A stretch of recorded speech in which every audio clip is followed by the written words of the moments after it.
Hi, I'm Jessica Woll, a divorce attorney and the author of The Wise Divorce. Welcome to my channel, The Wise Divorce. Today we're going to be talking about Chapter 9 of my book, which is keeping your information private. I cannot stress enough how important keeping your business private is when you're getting divorced. I mean, think about it. Everything's for sale now. Everything's online. There's just information, coming at you in all directions at all times. So you decide you're going to file for divorce and you file a complaint for divorce with the court. In most jurisdictions, the pleadings that you file in your divorce action are public. So if you file a complaint for divorce, somebody who's curious about your case can look up your filing and actually order online and pay for copies of the pleadings that you file in your case to get divorced. So you file a complaint, that can be very bare bones, maybe that's okay. But let's say you're divorcing a spouse that has an addiction and you have minor children and you want to protect those children.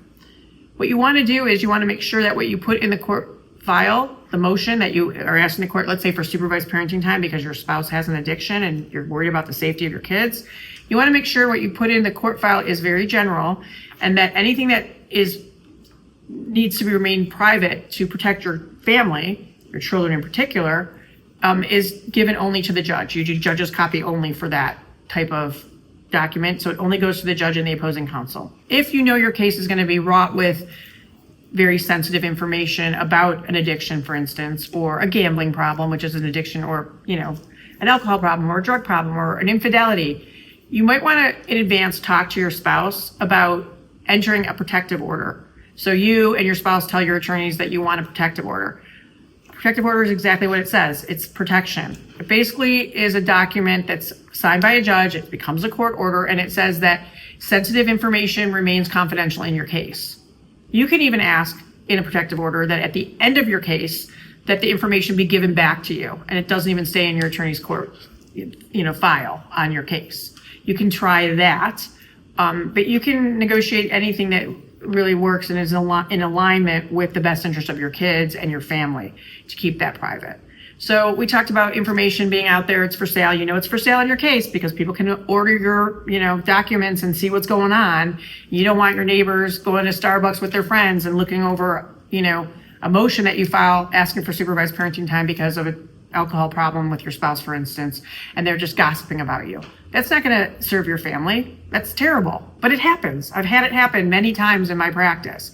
So let's remember, the internet is not your friend, okay?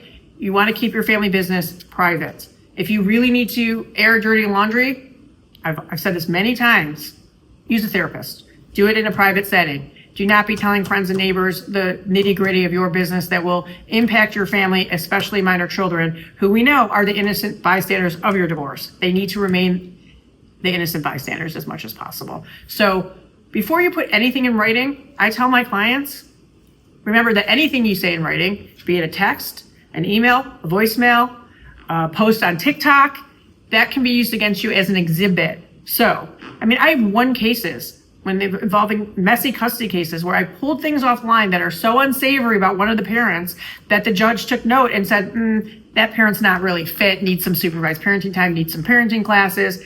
You want to think before you do anything. You need to be an adult at all times. So pick wisely who you share your most sensitive information with. A therapist is a good one. Maybe you have one close confidant that you trust implicitly. That's an okay person. But everything else, keep confidential. So when you're angry at your spouse and you want to lash out and write a nasty email and call them out or her out on all the bad things they've done, give yourself that, overnight rule. You sleep on it, take a deep breath, take a break, go do something, maybe take a kickboxing class, do whatever you have to do to get those emotions under control so that you can address your spouse as an adult.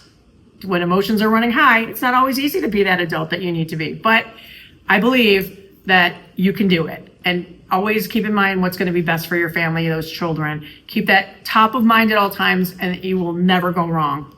So I hope today's been helpful, and I'll see you again soon on The Wise Divorce.